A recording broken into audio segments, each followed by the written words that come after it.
Olá, caros alunos cenecistas e demais alunos que porventura estejam assistindo essa aula. Hoje nós vamos começando pela primeira aula de Sociologia. É uma aula que vai trabalhar um pouco mais o contexto histórico, não propriamente os contextos voltados da Sociologia. E, para fim de iniciar a nossa aula, nós vamos ler um pequeno trecho de um poema do Bertolt Brecht. O trecho diz o seguinte: em tempos de humanidade desumanizada, de desordem sangrenta, nada deve parecer natural, porque nada deve parecer impossível de ser mudado. Essa frase do Bertolt Brecht é representativa para o contexto histórico que nós vamos trabalhar, já que o contexto histórico que a gente vai trabalhar, que é o contexto histórico de introdução ou de surgimento da sociologia, é um contexto histórico de muitas alterações e que a sociedade está se constituindo enquanto sociedade burguesa, tendo várias mudanças ocorrendo nesse período. Vejamos alguns. Para começar, a gente vai trabalhar 5 eixos temáticos. Quais são esses 5 eixos temáticos? A Revolução Industrial, Revolução Francesa, formação dos Estados Nacionais, constituição e crescimento das cidades, relação capital-trabalho. Notem, caros alunos, essas temáticas são também abordadas em histórias, e aqui a gente vai ver a parte que interessa para a gente dentro da sociologia. Então vamos lá. Primeiro, a Revolução Industrial. Muito se discute da Revolução Industrial, mas o que vai significar a Revolução Industrial para a sociologia? A Revolução Industrial para a sociologia significa um momento de transformação da sociedade. Mas que transformação é essa que está ocorrendo? É uma transformação na qual a nova classe que está emergindo, a classe burguesa, está tomando o controle dos meios de produção. Então é um momento em que a classe burguesa está assumindo a hegemonia do processo de produção e reprodução da vida material e imaterial dos seres humanos, e que vai desencadear até chegar no nosso momento. Dentro da Revolução Industrial, a gente tem alguns tópicos que a gente precisa começar a discutir. Então, primeiro, a gente está saindo de uma sociedade agrária e entrando para uma sociedade industrial. Qual que é essa primeira alteração que a gente tem para começar a conversar? É o desenvolvimento da relação capital e trabalho. Esse desenvolvimento da relação capital e trabalho, que está posta aí, e a formação da sua classe oposta. Então está emergindo a burguesia, dominando ou controlando os meios de produção, e está se formando a classe operária, que é o seu reflexo no lado oposto, que são os trabalhadores que trabalham nessa nova organização de produção e reprodução da vida material. Segundo Marx, a gente pode falar que a gente teve um período histórico no processo de surgimento da sociologia, ou de formação da sociedade capitalista, que ele vai chamar de processo de acumulação primitiva do capital. Que processo que é esse?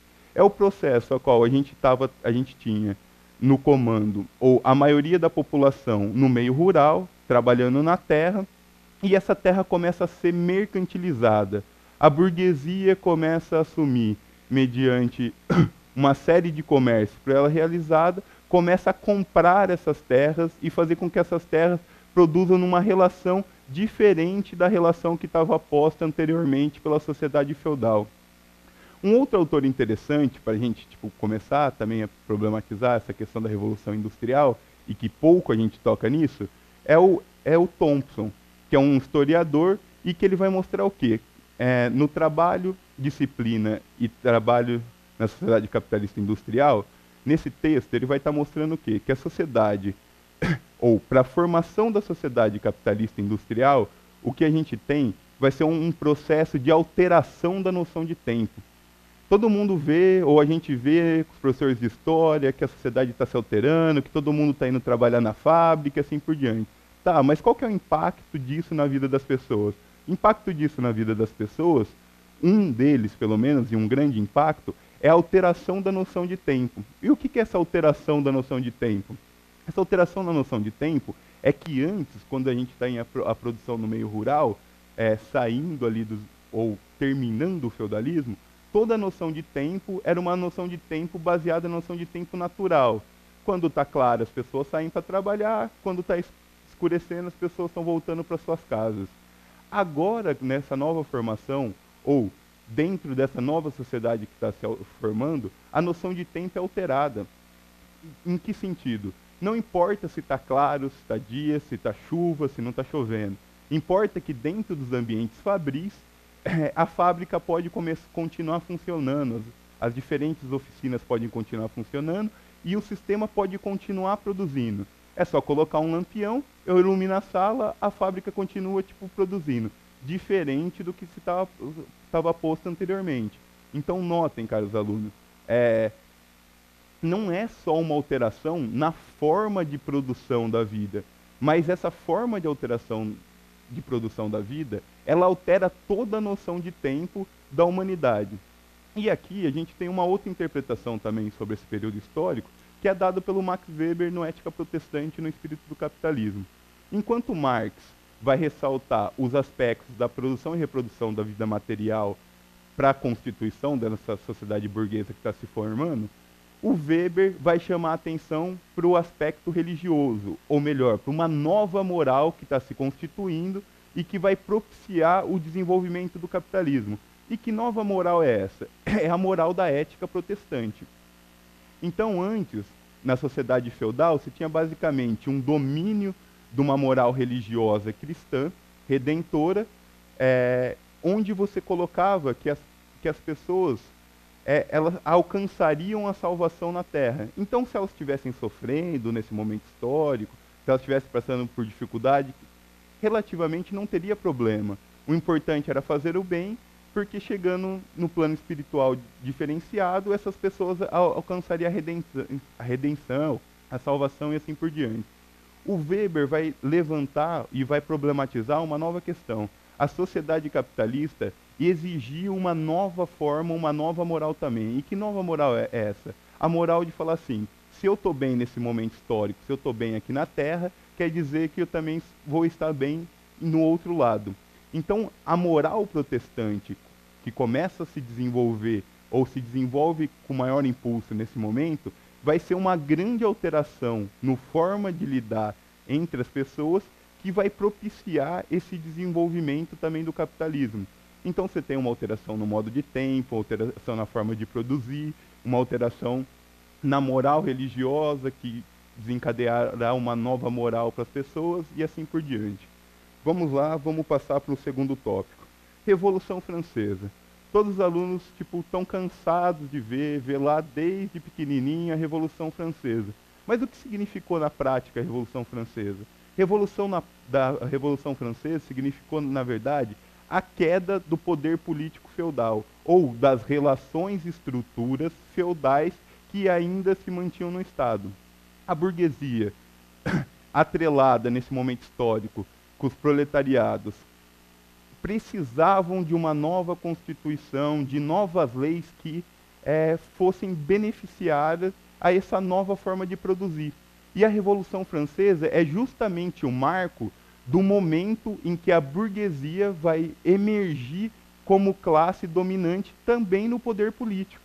Então ela está tomando conta de todo o processo de produção, que a gente viu no momento anterior, que é o que significa a Revolução Industrial, e a Revolução Francesa vai ser o momento em que as leis vão ser adequadas para essa nova forma de organização da vida, essa nova forma de produzir e reproduzir a vida material.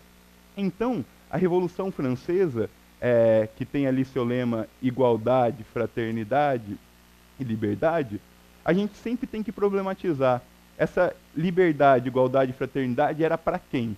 Será que era para todo mundo, como era o discurso da Revolução Francesa, ou será que era para essa nova classe que estava emergindo?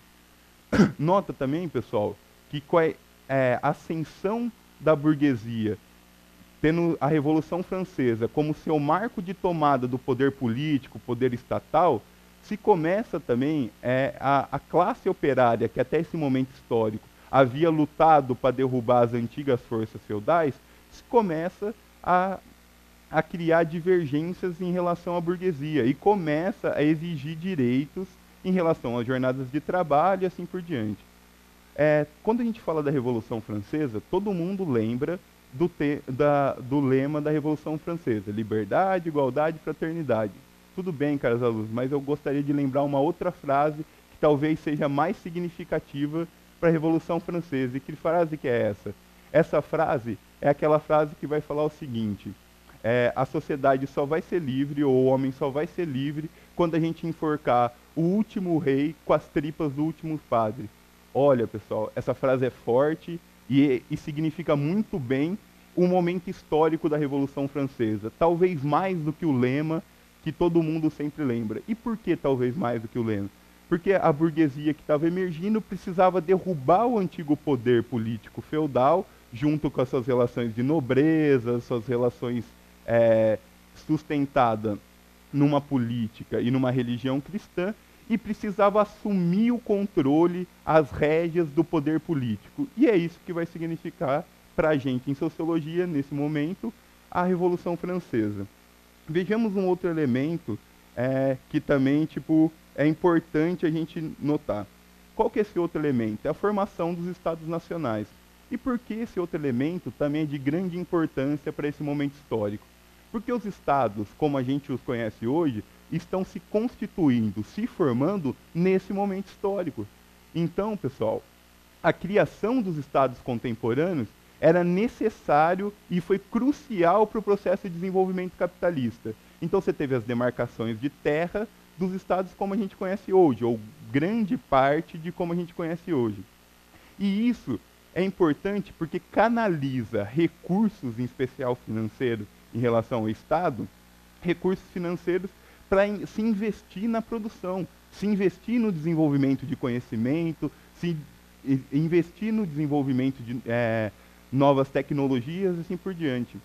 Então, essa concentração, esse arranjo, esse novo arranjo do Estado, com esse Estado centralizado, essa formação, constituição desses Estados modernos, vai ser importante porque ele vai ser capaz, canalizando recursos, de poder investir em tecnologias que vai aumentar a produção.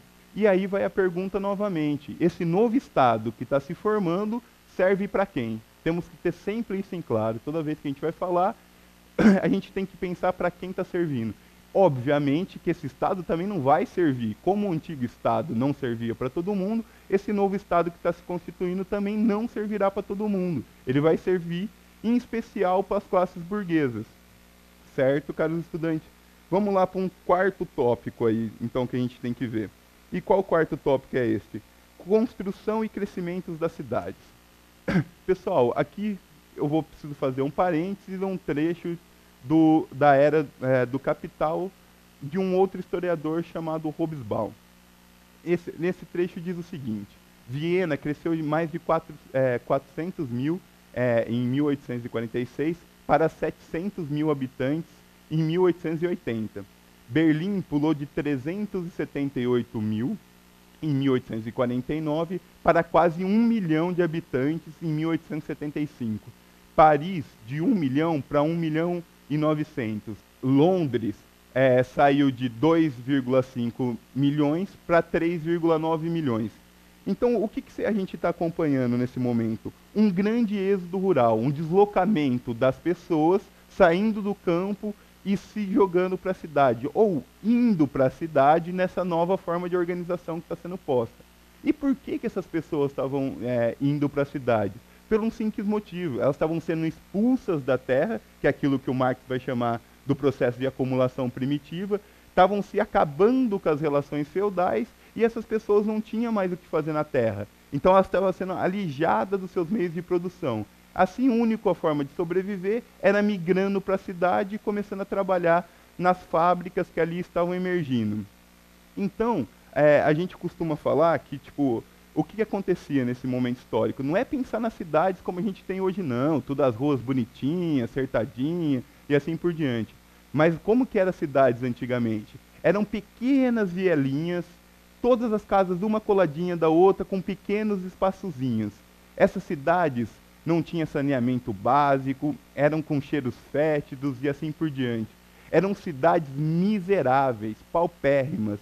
Então essas cidades que estavam se constituindo sem uma menor estrutura, não tinha estrutura alguma. Então as classes trabalhadoras que estavam saindo do campo estavam chegando, tendo que se virar do jeito que pode. Morava 10, 12 pessoas em 4, 5 metros quadrados e assim por diante, com uma miserabilidade e um cheiro fétido gigantesco que pode ser tipo vislumbrado em diversos relatos dessa época. Então as cidades não começam a surgir como a gente vê a cidade de Londres hoje a gente pega as grandes capitais e vê com ruas largas, grandes avenidas e assim por diante. Não, as cidades nascem com ruelinhas muito estreitas e assim por diante. Mas agora imagine só, se eu estou falando para vocês que não existia saneamento básico, que as ruas eram todas estreitinhas e assim por diante, casa colada uma em cima da outra, todas juntinhas. Imagine só se tivesse uma praga nessas cidades, pessoal. Essa praga ia se devastar gigantescamente. Então, não à toa, nesse momento histórico também, o que começa a emergir? Os movimentos de higienização, ou de controle, ou de higiene, colocado, num primeiro momento, a forças para as populações, e depois as populações foram aceitando esses momentos de higienização. Mas o que começou a se criar, que é o que eu estou chamando a atenção, se começou a se criar essa moral ou essa concepção de higiene e de cidade que a gente tem hoje. Lógico que isso não foi aleatório, a gente vai ver no próximo slide.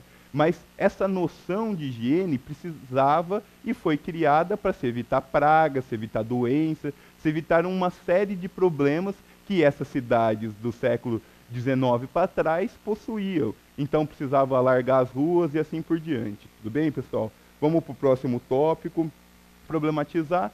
E o próximo tópico é a relação capital-trabalho e o começo dos movimentos populares, como a gente conhece. Então você teve a burguesia que emergiu como força dominante de produção e reprodução da vida. Isso é o símbolo que a gente colocou da Revolução Industrial. Você tem ela tomando o poder político, que é o que a gente chamou atenção em relação à Revolução Francesa. Só que o seu oposto, as classes trabalhadoras, ou aquilo que o Marx vai chamar de operariado, também estão tendo seus levantes. Está surgindo, está crescendo, porque as populações que estão vendo do campo estão fazendo dar um boom nas cidades, aumentando as cidades de tamanho violentamente, e isso vai começar a ter confronto agora entre essas duas classes.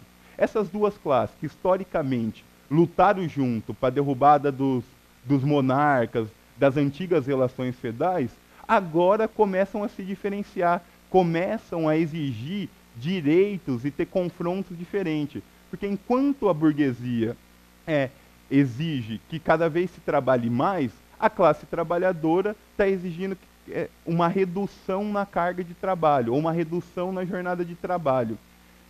Para vocês terem uma ideia, pessoal, existem N e N relatos que vão mostrar o quê? Que nessa época histórica, nesse momento histórico, o que a gente tem é uma jornada de trabalho de 18, 16 horas, sem distinção de mulher, sem distinção de criança e assim por diante. Junta essa jornada de trabalho de 16, 18 horas para as mulheres, crianças, adultos e assim por diante. Transporta essas pessoas para condições de higiene e degradação de vida, a qual estava estruturada a cidade. É óbvio que a revolta, a insatisfação, o descontentamento era gigantesco. Então você começa a ter as organizações de trabalhadores surgindo nesse momento histórico para exigir melhores condições de vida. Então vamos lá, o primeiro movimento que a gente costuma falar é o movimento cartista, que é um movimento que começa na Inglaterra, onde os trabalhadores se comunicavam por carta, e esse movimento vai gerar uma série de questões, ou ele vai impulsionar uma série de revoltas populares. Esse movimento vai fluir do final do século XVIII até mais ou menos o meio do século XIX. E vai ter um certo impacto, mas um impacto relativo, porque o sistema de comunicação entre os trabalhadores era muito precário. Imagina você mandar uma carta, essa carta demorava meses para chegar, demorava muito tempo, então a comunicação era dispersa, dificultosa e assim por diante. Se começa a aparecer nesse momento histórico também uma outra coisa, que são os movimentos sindicais. Então, os diferentes organizações, ou os diferentes setores trabalhadores, começam a se organizar naquilo que mais para frente a gente vai chamar de sindicatos. Nesse momento histórico o termo já surge, mas vai ser consolidado mais para frente, e começam a se organizar nesses setores de trabalhadores para exigirem melhores condições de vida. O que estava imposto, pessoal, o que estava posto para esse pessoal, era lutar para conseguir permanecer vivo. Essa era a situação real. A Europa estava um caos. A exploração em relação ao trabalho era gigantesca. Então, você tem várias convulsões de descontentamento da população acontecendo nesse período. Um marco histórico dentro desse processo é o que a gente vai chamar de 1848, ou uma brincadeira que a gente faz pegando Tocqueville, que é o ano que abalou o mundo. E por que 1848? A gente considera em sociologia 1848 o primeiro choque de fato entre essas duas classes que se formou em todo o período histórico anterior. Então, o proletário e a burguesia, pela primeira vez na história, se chocando num movimento mais agudo de luta de classes. Então, você tem o quê? Você tem as péssimas condições de vida e os trabalhadores exigindo melhores condições de vida. É isso que está posto. Então, 1848, por exemplo, para vocês terem uma ideia, foi o ano em que foi publicado o Manifesto do Partido Comunista. Porque o Marx, junto com Engels, eles não eram teóricos, não eram cientistas que estavam fazendo ciência, mas eram militantes, ativistas políticos em prol da classe trabalhadora, que, entendendo o processo contraditório da sociedade capitalista que estava se formando, estavam tentando construir uma teoria para sustentar os levantes das classes trabalhadoras. Então, o Manifesto do Partido Comunista foi feito em períodos anteriores pelo Marx, que participou do movimento cartista, e depois foi contratado junto com Engels para fazer o Manifesto do Partido Comunista, para instrumentalizar a classe trabalhadora para conseguir fazer as revoltas de maneira mais sistemática, com uma teoria tipo de embasamento. Então é nesse momento, pra vocês terem uma ideia, nesse primeiro choque entre essas duas classes, a burguesia e a classe proletária que estava se formando nesse momento, essas duas classes estavam se formando, a gente tem um problema muito sério para a burguesia. Qual que foi esse problema muito sério? Como as cidades eram tudo de ruelinhas, as classes trabalhadoras que conheciam todas essas ruelinhas da cidade conseguiram tomar o poder de cidades por meses. Paris foi sitiada por meses. O exército do Estado não conseguia combater os revoltosos. E por que não conseguia rebater os revoltosos?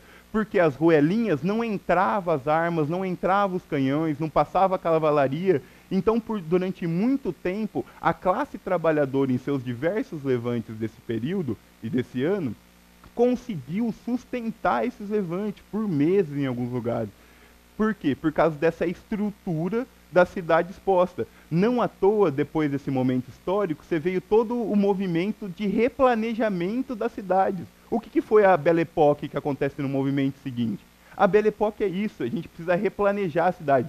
Só para deixar a cidade mais bonitinha? Não. Tinha que deixar a cidade mais bonita? Sim, mais agradável, com melhores higienização, melhores condições de vida? Tinha. Mas outra coisa que estava em jogo também era conseguir